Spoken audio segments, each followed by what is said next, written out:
Hi, I'm Clara, and welcome to the Practice with Clara podcast, where we dive into philosophy and all things yoga related, which has been my passion for the last 20 years. In today's podcast, we dive into vulnerability, the Hindu goddess Durga, who is the warrior goddess, and a couple of meditations that you can take home with you in order to connect to your courageous heart.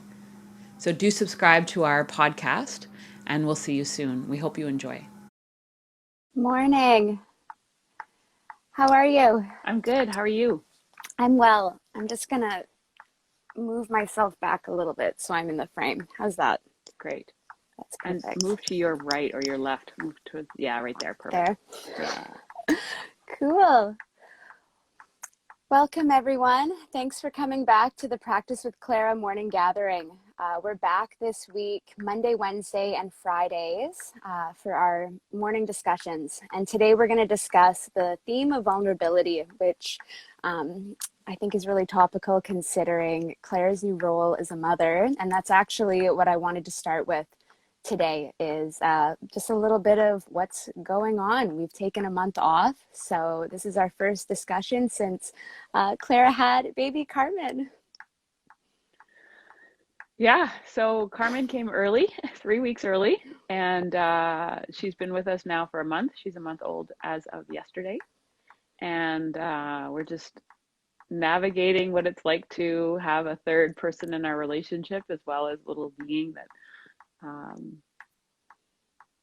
yeah, that is learning how to be human, I feel like. And how's that being, Clara, on you transitioning from, I guess, yeah, not having a child to now having a baby with your schedule, self-care? Um, yeah, give us a little bit of insight. I'm sure everyone's curious. Like, what's going on in your household right now? It's the first week was a bit of a blur. It's and I remember quite a few of my friends, their first like month of having a baby is a blur, and I feel like I'm probably still in the blur, but it feels a little less blurry right now. Um, so yeah, just uh, essentially learning how to listen to another being as they tell us what it is that they need. And Mm. so we've just been, yeah, just been navigating that and trying to remember to eat and brush teeth and do your own thing because you're so focused on this little being as they tell you every 2 hours that they're ready for something else. Yep. So yeah, it's been really good, and I have to say that I'm so thankful. We've had such an amazing, even during this time period of COVID, a lot of people dropping off food for us, Mm. and I've done that for a lot of my friends, and I didn't realize how important it is, how good it is. Like especially that first week, you don't know you don't know what's up and what's down, so not having to figure out what you're going to eat, but just actually put food into your mouth is really Mm. helpful. So that was really interesting. And then yeah, as she kind of starts to figure out her own Carmen starts to figure out her own rhythm, then we start to kind of figure out how we can fit the rest of our life around it. Yeah, and you spoke in the newsletter that went out last week. Durga was kind of the main theme, and you talked about ways to honor your inner warrior and move through change. And for yourself, one of the things you said you were sitting with is honoring your truth. So I was hoping you could share with us what you mean by honoring your truth right now. What is that? Well, it changes minute to minute or day to day, depending on how much sleep I've had. Um, and so, yeah, so I thought a lot about Durga last week and this idea of cutting through the BS in order to kind of really connect to what is true and what is authentic in this moment. And that always takes a lot of reflection. And I find that if I don't take time in the day to reflect, it kind of the day goes by and I haven't done anything that really feeds me or that I need in that moment. So, in Mm. terms of my own truth, or when I was writing about that last week, it's like remembering to ask for help, remembering to take care of myself, remembering to take a minute to do nothing but maybe just look out the window, or it's the truth that I've been living with is more like, what do I need in this moment? Because I'm so used to taking care of other people, and right now taking care of this little being, that I'm forgetting to check in with myself. What do I need right now? have I eaten? You know, have I brushed my teeth? Have I showered today? All important things. Yeah. Okay, cool. So you touched on asking for help, and that I think speaks to vulnerability and making yourself kind of susceptible to reaching out to your community, reaching out to people. And something you mentioned in a post last week, I think it was on your Instagram, is that you don't, I'm paraphrasing, so correct me if I get this wrong. Okay. You don't like doing things you're not good at and that you haven't done before. It was phrased around you like learning. This is a powerful time for learning, but you don't like doing things you're not good at.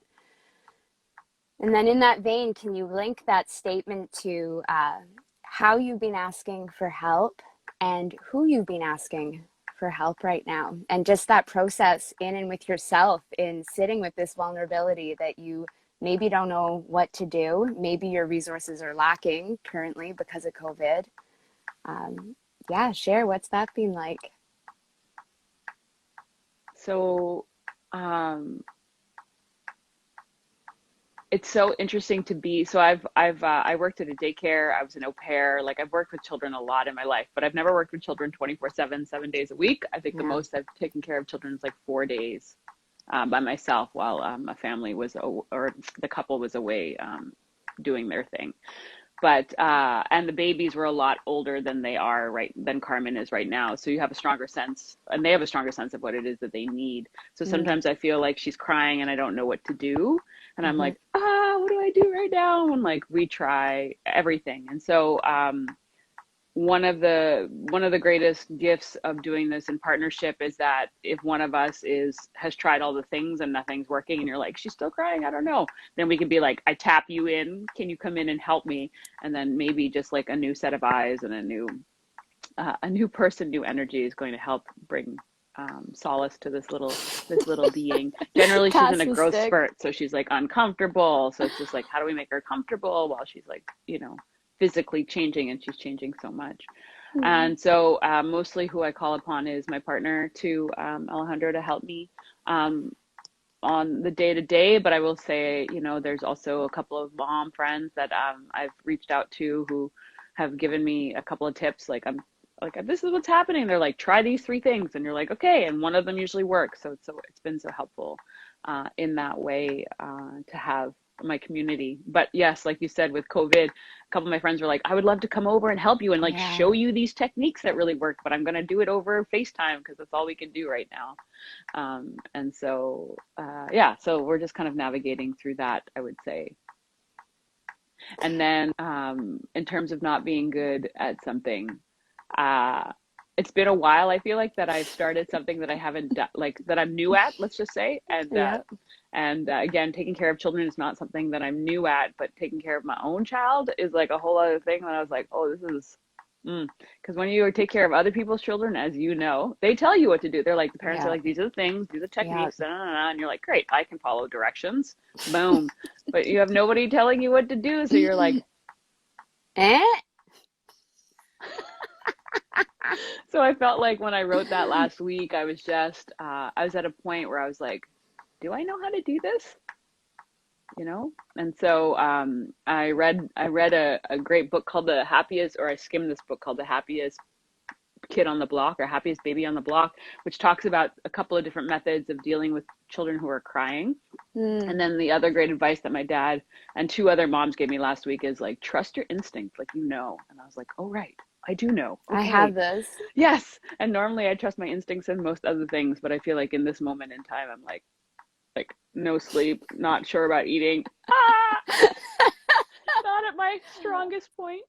So yeah. And maybe not wanting to do like the wrong thing. You know what I mean? Like you don't. I talked about in the blog post last week, mistakes are powerful forms of learning. But when it Yes. comes to, doing that in work or relationships where you're dealing with another adult who can tell you, these are my needs, these are the things that I like. Yeah. Someone who has a voice is very different than your own little baby who is just screaming at you and you're playing guessing games like, what do I do here?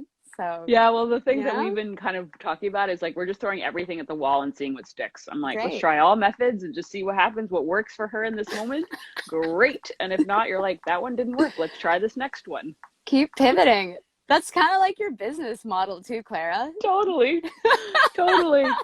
So I'm just like, this is like business on the run. Carmen's the guinea pig. No, Yeah, I'm she kidding. totally I'm is. totally kidding. Well, she is. She's the one who's teaching us, right? So that's the gift of this is like, and you know, most parents will say that to you, like your greatest teacher is the little one that you're holding on to because they're going to tell you whether or not it works or if it doesn't work. And so, a lot of letting go, a lot of surrender, and a lot of being like, how, Carmen, what do you think? What do you think? And she'll be like, or she'll be like, okay.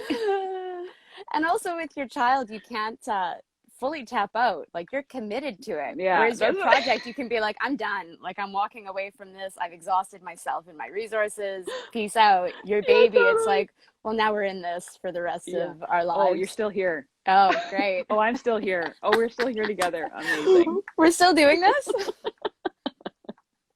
Anyway, yes. Yeah. So, but one thing that I was thinking about in terms of when I wrote about Durga last week and is that I've also feel like I've been talking to other people who also have been having challenging times.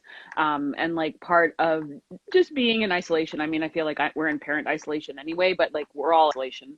And so part of that is things are starting to arise or coming to the surface, like old emotions or patterns or whatever. And so, and that arises also when you're tired and you don't know what to do for your baby. Same thing kind of comes up. And so it's like, you know, that idea of Durga, like kind of her knife kind of cutting through the bullshit and being like, what's really happening here? Like, what's really going on?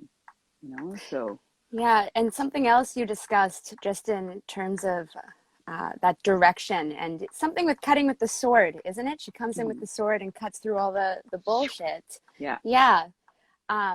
Is you were asking your readers, your community to examine relationships that no longer serve and their current state and what to ask for support in, what to surrender to, and what to just simply leave behind, right?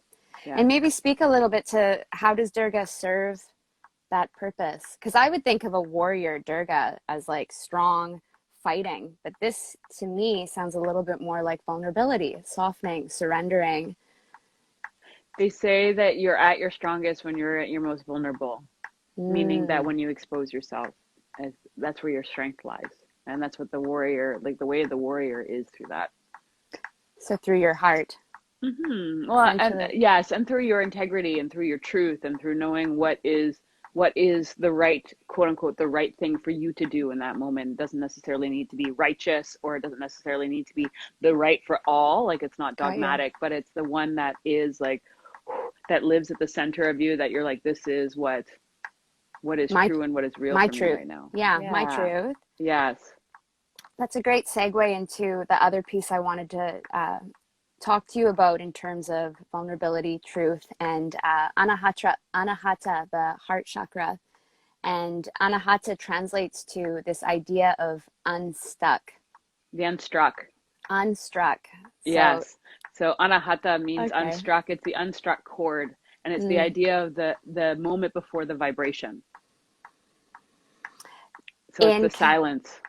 Got you. The silence before. So it's the vibration that has not been struck that could be. It's the potential.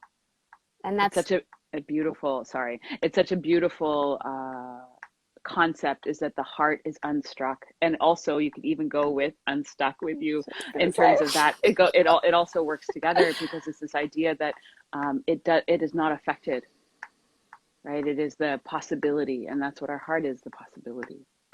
That's kind of what I was thinking of in terms of is unstuck is the potential, the place you're moving into, which also works alongside with unstruck, that silence before the movement, the sound. Yes. It's so beautiful. That's the idea of the heart, is the unstruck. And so to link that back to Durga, is that Durga was created in a moment of desperation, right? She was, the interesting story about Durga is that she is an amalgamation of all the gods. So there was this one, the story behind how she was created, her birth story is there was this one demon that asked, I think, Brahma for one boon, and the boon that he asked for is that he could not be killed by a god or by a man. Okay, and because he did all this, all these pranams, all these offerings, Brahma had to give it to him. So he gave it to him, this boon. And so then he started taking over the world. And of course, you know, nobody could beat him. So all the gods got together and they called on Shakti, the feminine aspect, and they all gave a piece of themselves into essentially the pot that they were stirring to create. And Durga comes out of it. And that's why if you ever see Durga with her many arms, they're holding many different instruments, because each instrument or each weapon represents one of the gods that co-created her. And so she comes, so it is the feminine aspect, it is the receptive aspect that can battle this demon, that can fight, can overcome him. So that's kind of an interesting thing. And the heart is the place of reception, right? Is the place where we take in, where we receive. And so Durga, being the warrior of the heart, is this idea of coming or connecting to the receptivity within us, which is of course also linked to vulnerability. And listening also is what I'm hearing, is the deep silence to listen for the answers that are going to come up from within you, your truth. Yes, exactly. So do you have any practices for the heart chakra that you could introduce briefly here to us? Yeah. So the two that show up for me, one is some very easy and the other one is semi-complicated. So let's go with easy first, because why not? And then we'll go for a little bit complicated. It is to just quite simply put one hand to the heart, the other hand on top, and then to take Brahmari's breath, B's breath. And as you exhale, you're humming into this space. And for me, what I envision is that I'm opening with each vibration, I'm kind of opening my heart space up even more. So I thought, can we do it together maybe? Yeah. Are you down? Totally. So those of us who are joining, maybe you want to join in or just quite simply listen. And I'll just kind of walk us through this meditation, and then I'll show you a mudra that we can do for the heart and for Durga. So one hand to the heart, other hand on top of that. And then go ahead and close your eyes and take your awareness into your heart space. And I use the word space intentionally because the element that sits at the heart center is air, is this idea of expansion. And so we'll take the sound of Brahmari's breath, B's breath 3 times, envisioning with each hum that we're widening, we're creating more space in the heart. So 3 hums, inhaling.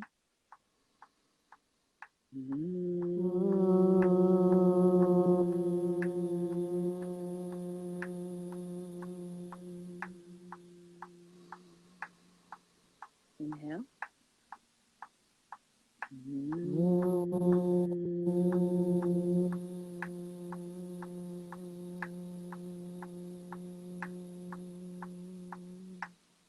Last one.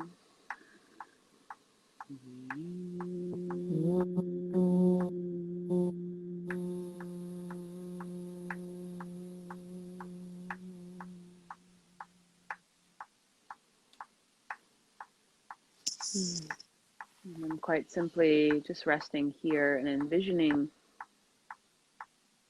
a wide open space in the heart.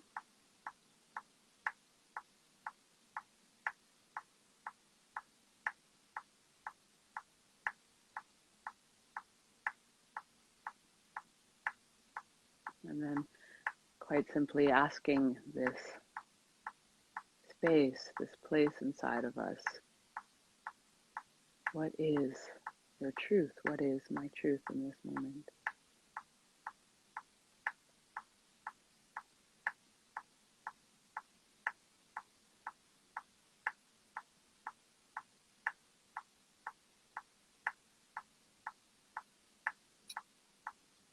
And slowly opening your eyes, releasing your hands. And so I love doing that meditation as a beginning, or that pranayama at the beginning of a meditation practice. So say you were trying to sit with or explore like, what is my truth in this moment? You could do it by doing the hands to the heart. And then once you ask the question, what is my truth, or what is your truth, asking the heart itself, putting your hands onto your knees, and then just quite simply meditating on that question. Nicely stoned on that one. Yeah, a little bit. That one always grounds me. The Brahmari's breath, I just go straight down, which is really nice. I feel you. Yeah. So the other one we're going to do is Abhaya Hridaya, which is the courageous heart. And it's a mudra. And so I'm just going to bring my hands up here just so you can see it. And so it's a little bit complicated. That's why I thought we crisscross the wrists. Okay. And then the hands come together, and then you go ahead and cross over your pinky fingers. Yeah. And then you cross over your index fingers, and you cross over your middle fingers, index fingers, pinky fingers, so that your ring fingers and your thumbs are left. And then you bring your ring fingers and your thumbs together. Okay. And then you bring that to the heart space. So I'm just going to show that again. Arms come up. We crisscross at the wrist. Doesn't matter which one's in front. Go ahead and link up your pinky fingers, link up your middle fingers, your index fingers, so that your ring finger and your thumb are left.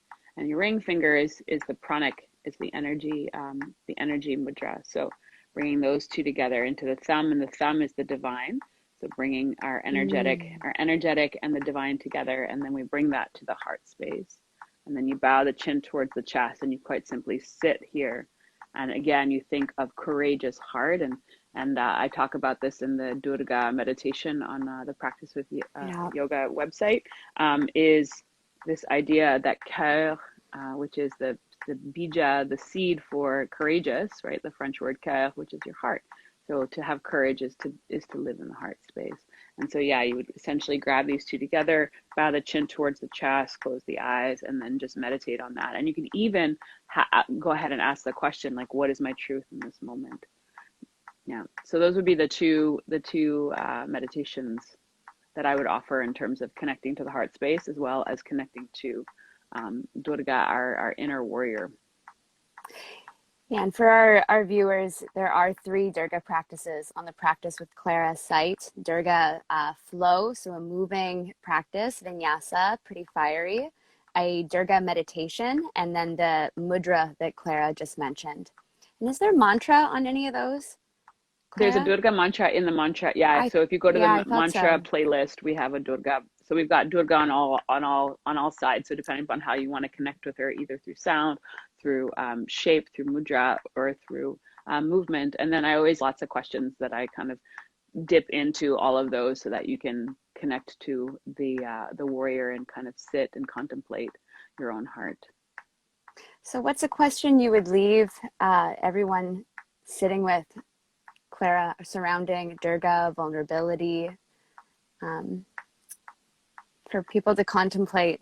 So the question of the day, and we'll post it on the Facebook group, is what is arising for you right now?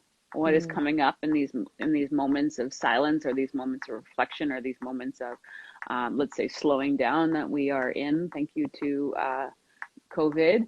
So what is arising? What is coming up? And then what is your truth around that? Right? Because sometimes, especially if it's an old pattern, we have an old way of thinking about it. So is that serving? Is that what we want to be working with, or do we want to shift that? Kind of essentially the question that I was asking in the newsletter, right? Is like observing what's coming up, and then making a choice of, how do I want to work with this? Do I want to work with it like I've been working with it, in the past, or do I want to shift the way that I'm working with it? And so, we leave you with that question, and I'll post it in the Facebook group. And so we'd love to hear your answers. And a lot of you guys are part of our Facebook group, which is the Practice of Clara community. You can find it on good old Facebook. And then write the comments, because we love hearing what you guys have to say. And then can we leave it with, Steph, can you answer the question? What I'm sitting with right now? Yeah. Well, vulnerability has been a potent theme for me, because I broke my scaphoid a couple of weeks ago. So you don't mean to laugh, sorry. No, it's funny. I'm grateful that I can type. So yeah, sitting with a lot of questions around what I want to do just in terms of physical activities, such a way for me to cleanse, and I'm pretty limited right now. And previous to my fracture, I was working for PHS, and now I can't work, and that was another distraction. So I'm really sitting with kind of my own forms of resisting and avoiding myself in coming and sitting and writing. It's so funny to me that I have all my fingers to write. So yeah, that's been my process and practice the last week. And just what you're saying around shifting, consciously shifting, because I always go move and do things to avoid what my true practice is. And I think it's, for me, writing words. And I've been avoiding that. And now I don't. I don't have a choice. The universe is great in serving us little pokes, I think, to kind of move you back into the direction that you should be in. That's how I'm viewing this anyway. I'm taking a positive spin on it. I like it. Yeah. Yeah. Okay, so this concludes our first one back. So welcome back, everybody who joined us, and thank you so much, everybody who wrote at the bottom and gave us some love. We'll be here Monday, Wednesdays, and Fridays. So we're just going to do it 3 days a week, just so that Mama Bear over here has a little bit of space to maneuver. And on Wednesdays, we're going to do where we essentially kind of geek out about all things yoga. So mostly around anything around teaching for those of us who are teachers, or alignment, or sequence, or those of us who are students and have questions around the class itself or around theming. We would love to hear from you, and you can go ahead and again post it on the Practice with Clara community Facebook page. Any questions you want, and we'll get to them on Wednesday. And then on Friday, we're doing AMA, which is Ask Me Anything. And that can be a broader range. And we're ideally kind of keeping it so that we geek out on Wednesdays. And then on Fridays, we can kind of go in any direction. So that can include in philosophy, or any of the bigger picture questions are also great. Or post all the questions, and we'll kind of figure out which ones, if they work better on Monday, or if they work better on Wednesday or on Friday. And so it's so nice to be back and be connecting. Nice to see you, Steph, and be connecting with the community outside my little parenting Carmen Alejandro bubble. And so I look forward to seeing you guys on Wednesday. And Steph, always a pleasure to share space with you, my friend. Thank you. And we'll see each other on Wednesday. See you Wednesday. Thanks, guys. Thank you. Bye.